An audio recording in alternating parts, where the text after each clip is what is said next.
वंदे मातरम। आज हम लोग कक्षा 8 प्राकृतिक आपदाएं पढ़ेंगे। 12 मार्च 2011 के दिन कृष्णा ने समाचार पत्र में सुनामी घटना के चित्र को देखा। उसने विद्यालय जाकर अपने वर्ग शिक्षक से पूछा, सर, समाचार पत्र में सुनामी घटना के बारे में दिया गया है, ये सुनामी क्या है? यह किस तरह उत्पन्न होती होगी? सर ने कहा, प्राकृतिक आपत्ति के 2 प्रकार होते हैं। पृथ्वी के आंतरिक परिवर्तन के कारण भूकंप, ज्वालामुखी, सुनामी उत्पन्न होता है। फिर जबकि बाहरी परिवर्तन के कारण बाढ़, सूखे की स्थिति, तूफान और दावानल की घटनाएं होती हैं। यानी ये घटना 12 मार्च 2011 की है। कृष्णा एक लड़की है जो कि न्यूज़पेपर में पढ़ती है कि सुनामी घटना के बारे में। जब वो स्कूल जाती है तो अपने सर से पूछती है कि सर, ये सब घटनाएं क्या है? तो उसके सर बताते हैं, यानी उनके टीचर्स कहते हैं कि प्राकृतिक आपदाएं 2 प्रकार की होती हैं। एक पृथ्वी के आंतरिक परिवर्तन की वजह से होती है और उसकी वजह से भूकंप आता है, ज्वालामुखी आता है, सुनामी आता है। दूसरा हमारे इस वातावरण यानी हमारी धरती के बाहरी परिवर्तन के कारण, और इस बाहरी परिवर्तन के कारण बाढ़, सूखा की स्थिति, तूफान और दावानल की घटनाएं होती हैं। अब बच्चों, हम पढ़ेंगे कि भूकंप क्या है। भूकंप यानी अर्थक्वेक। अर्थक्वेक इंग्लिश शब्द है भूकंप का, यानी धरती पर कपकपी होना। पृथ्वी के भूगर्भ में होने वाले तीव्र भूसंचलन और दबाव के कारण कुछ कमजोर भाग अचानक तेजी से कांप उठते हैं। यानी जो हमारी धरती है उसके ज़मीन में नीचे, ज़मीन भूगर्भ यानी ज़मीन के नीचे वाले भाग में खूब जो ज़मीन है वो दबाव महसूस करती है और उसमें हलन चलन की क्रिया होती है। इससे जो धरती का कमज़ोर वाला भाग है वो अचानक तेज़ी से हिल जाता है और इसे ही हम बोलते हैं कि भूकंप आया। यानी इस प्रकार अचानक होने वाले कंपन को हम भूकंप कहते हैं। भूकंप क्रिया के केंद्र बिंदु से भूकंप की लहरें उत्पन्न होती, मतलब जिसे हम भूकंप केंद्र कहते हैं। यानी भूकंप केंद्र किसे कहते हैं? जहाँ से भूकंप उठता है वहाँ से केंद्र बिंदु से भूकंप की लहरें उत्पन्न होती है, ठीक है, जिसे हम भूकंप कहते हैं। मतलब एक लहर जैसे उत्पत्ति है। जैसे आपने पानी देखा होगा बच्चों, पानी में हम जब कंकड़ डालते हैं तो उसमें एक लहर आने लगती है, गोल गोल करके बढ़ती है, तो वैसे ही इसमें लहरें उत्पन्न होती हैं। इस आंतरिक भूसंचलन के कारण ही भूकंप आता है। और देखिए ये देखिए, ये वाला यहाँ सेंटर है और ऐसे ऐसे ऐसे ऐसे ऐसे लहरें उत्पन्न होती, ठीक है, स्तरभंग। और उसके बाद ये ऐसे बिल्डिंग गिर जाती है, मकान विनाश। भूकंप के केंद्र में से भूकंप की लहरें सभी जगह फैलती हैं। ये लहरें की मैं बात कर रहा था, ऐसे ऐसे ऐसे ऐसे। उसमें से कई लहरें भू सतह पर तक पहुंचकर अपना प्रभाव डालती है, यानी हमारी ज़मीन तक आ जाती है, ऊपर तक। भूकंप केंद्र से पृथ्वी की सतह के नज़दीक के जो स्थान हैं या केंद्र हैं उसको भूकंप निर्भर केंद्र कहते हैं। यानी जो भूकंप केंद्र से पृथ्वी की सतह के जो नज़दीक के जो स्थान हैं उनको हम उन केंद्रों को भूकंप निर्गम केंद्र कहते हैं। भूकंप का सबसे अधिक प्रभाव जिस भू सतह पर निर्गम केंद्र के भाग में होता है, मतलब जहाँ से ये उत्पन्न होता है वहाँ पर बहुत अधिक प्रभाव डालता है। उस केंद्र से जितना दूर जाते हुए स्थान पर जाएंगे वैसे ही उसका प्रभाव कम हो जाएगा। मान लीजिए इसका भूकंप केंद्र यहाँ पर है तो यहाँ पर जो भी चीज़ें होंगी उसको बहुत ज़्यादा ये डैमेज करेगा, और जैसे जैसे जैसे जैसे दूर जाएंगे उसका प्रभाव कम होता जाएगा। भूकंप आलेख यंत्र, यानी भूकंप जो है वो सिस्मोग्राफ से मापा जाता है। इसको हिंदी में आलेख यंत्र कहते हैं। इसके द्वारा भूकंप का उद्गम स्थान और वेग को मापा जा सकता है कि भाई ये जो भूकंप है कहाँ से उत्पन्न हुआ, इसका स्थान कहाँ था और उसका तीव्रता कितनी थी। भूकंप होने के मुख्य तीन कारण हैं, मतलब भूकंप किस वजह से होता है, तो वो तीन वजह हैं जो भूकंप के लिए जवाबदार हैं। पहला है कि ज्वालामुखी जन्य भूकंप। पहला है ज्वालामुखी जन्य भूकंप, दूसरा है विभंग जन्य भूकंप, तीसरा है भूसंतुलन जन्य भूकंप। ये तीन प्रकार के भूकंप के कारण होते हैं।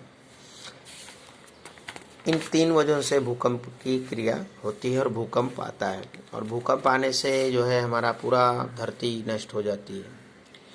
पृथ्वी का केंद्र बिंदु भूमि सतह से लगभग 6378 किलोमीटर दूर है। तो बच्चों, हमने अभी पढ़ा भूकंप के बारे में। भूकंप से हमारी जान माल का काफ़ी नुकसान होता है। हमारी बिल्डिंगें, हमारे छत, हमारे घर, हमारी धरती, पेड़ पौधे, ये सब नष्ट हो जाते हैं। अब हम एक और विनाशकारी यानी ज्वालामुखी के बारे में पढ़ेंगे। ज्वालामुखी यानी वोल्केनो। ज्वालामुखी का मतलब है कि भूमि सतह के कमजोर चट्टान के स्तर पर पड़ी हुई। तो अभी हमने पढ़ा कि ज्वालामुखी का मतलब है कि भूसतह के कमजोर चट्टान के स्तर में पड़ी हुई दरार या छिद्र है, जिसमें से होकर भूगर्भ का धधकता हुआ लावा, रस, विविध कद और आकार की चट्टान, पत्थर, राख, वाष्प और अन्य गैसों भूसतह पर आने लगती है। ज्वालामुखी जो विस्फोट है उसके चार कारण हैं, यानी ज्वालामुखी के चार वजह हैं। पहला कि पृथ्वी के गर्भ का तापमान, जो पृथ्वी के नीचे का तापमान है वो। तीसरा, प्रवाही मैग्मा की उत्पत्ति, प्रवाही मैग्मा। चौथा, वायु और वाष्प का उद्भव। तीसरा, वायु और वाष्प का उद्भव। चौथा, मैग्मा की भूसतह की तरफ उड़ान। ये चार वजह हैं जिस वजह से ज्वालामुखी विस्फोट होता है। मैग्मा के नीचे रही हुई गैसें मैग्मा को ऊपर उठाती है, मतलब जमीन के अंदर की जो गैसें हैं वो मैग्मा को हमारी धरती के ऊपर उठाने का प्रयास करती हैं। दूसरे, जो ऊपर की कमज़ोर चट्टानें हैं कि दरार के द्वारा, यानी जो हमारे ऊपर की जो कमज़ोर चट्टानें हैं वो दरार के द्वारा प्रवेश किया पानी वाष्प बन जाता है, और वहाँ का पानी जो है वो भाप बन जाता है। और इस दबी हुई वाष्प के समूह के योग्य जगह ना मिलने से वहाँ का जो वेग है, मतलब उसको जगह नहीं मिल पाती है, तो वहाँ का वेग से बाहर निकलने का वो प्रयास करती है। वहाँ से वो बहुत तेज निकलने का प्रयास करती है, और इसी प्रयत्न में वो अपने साथ जो है वो मैग्मा को भी कमज़ोर, यानी प्रवाही मैग्मा को भी जोर से ऊपर की ओर खींच लेती है। और ज़मीन की सतह के ऊपर आते ही ये जो मैग्मा हैं वो रही हुई गैसें दबाव मुक्त बनने से तेज विस्फोट करती हैं, और वो लावा, विविध कद और आकार के चट्टानों के टुकड़े, राख आदि को आकाश में खूब ऊंचे तक देखिए ऐसा, ये जो मैग्मा यानी एकदम लाल रक्त जैसा एकदम लाल लाल होता है इसका रस। अब टुकड़े राख आदि को आकाश में ऊंचे तक उछालते हैं, जिसे ज्वालामुखी कहा जाता है। ये देखिए सक्रिय ज्वालामुखी, और ये सुसुप्त ज्वालामुखी, मतलब ये अभी सुसुप्त है और ये सक्रिय। देखिए अब भूसतह के यानी जो ज्वालामुखी है उस ज्वालामुखी कहते हैं। बाद में सभी ज्वालामुखी पदार्थ नीचे गिरते हैं, ये सब ऊपर जाने के बाद फिर नीचे आते हैं और उनका शंकु आकार का ढेर बन जाता है, और यहाँ पर वो अपना एक शंकु जैसा ढेर बना देते हैं। यदि वाष्प और गैसों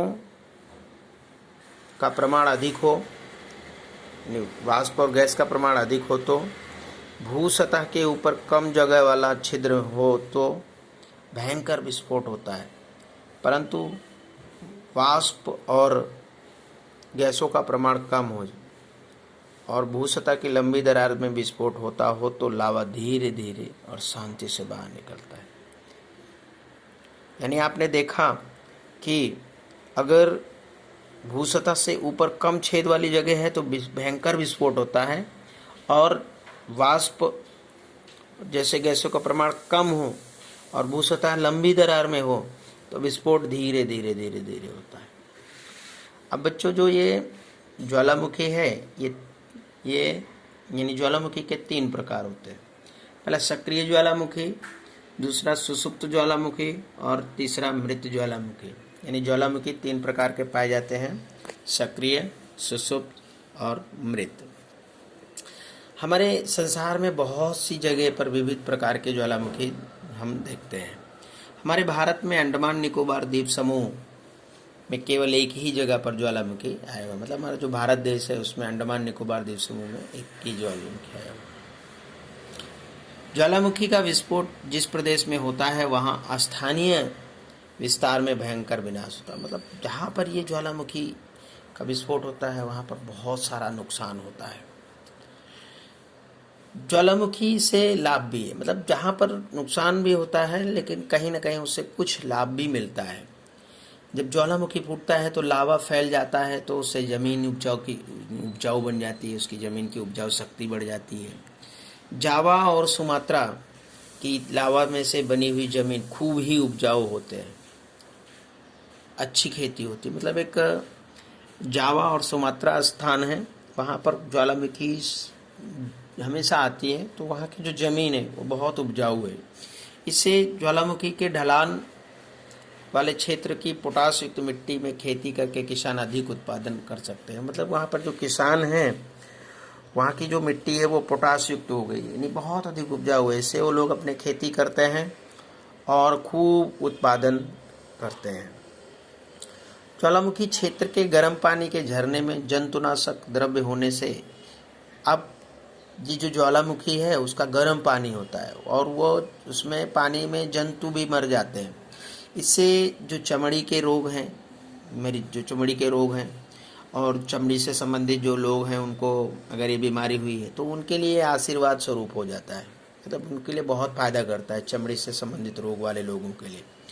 अब ज्वालामुखी के कारण पारा, एंटीमनी, सीसा, जस्ता, टंगस्टन, कलई आदि धातु में खनिज भू सतह से थोड़ी गहराई में ही मिल जाते हैं। मतलब ज्वालामुखी अगर कहीं विनाश है तो ये हमारे लिए कहीं वरदान भी साबित है। इससे हमें बहुत सारी धातुएं भी मिलती हैं, पारा, एंटीमनी, सीसा, जस्ता, टंगस्टन, कलई, ये और कम जमीन की सतह पर खोदने से मिलती है। ज्वालामुखी नली में लावा रस ठंडा हो, अगर अब इसका जो नली ज्वालामुखी है उसकी नली में लावा जब ठंडा हो जाता है तो कार्बन के ऊपर दबाव आ जाने से समय बीतने पर उसमें हीरे बन जाते हैं। मतलब वो कार्बन हीरे का रूप ले लेता है। ज्वालामुखी में से निकलने वाली विखंडित चट्टानें, यानी जो टूट गई हुई चट्टानें हैं, पदार्थों के छोटे छोटे पत्थर को लाल लिपि के नाम से जाना जाता है और इसे मनपसंद रूप दिया जा सकता है, इसलिए ये खूब उपयोगी है। यानी बच्चों, ज्वालामुखी जहाँ हमारे लिए बहुत कहीं न कहीं अभिशाप साबित होती है तो वो कहीं न कहीं हमारे लिए वरदान भी साबित होती है। आपने देखा कि ज्वालामुखी वाले क्षेत्र बहुत उपजाऊ होते हैं, वहाँ पर जो क्षेत्र है वहाँ पर किसान अच्छे से खेती करते हैं। उस क्षेत्र में लोग जो है वहाँ पर यानी धातुएँ भी मिलती हैं। वहाँ पे जो क्षेत्र हैं उसके जो कार्बन है वो कोयले के रूप में परिवर्तन होने के बाद कुछ समय बाद वो हीरा में परिवर्तित हो जाते हैं। तो जो ये ज्वालामुखी का क्षेत्र है वो कहीं ना कहीं हमारे लिए अभिशाप भी है और वरदान भी साबित होता है। अब हम अगला सुनामी और बाकी के और जो हैं आपदाएं उनके बारे में नेक्स्ट वीडियो में देखेंगे। जय हिंद।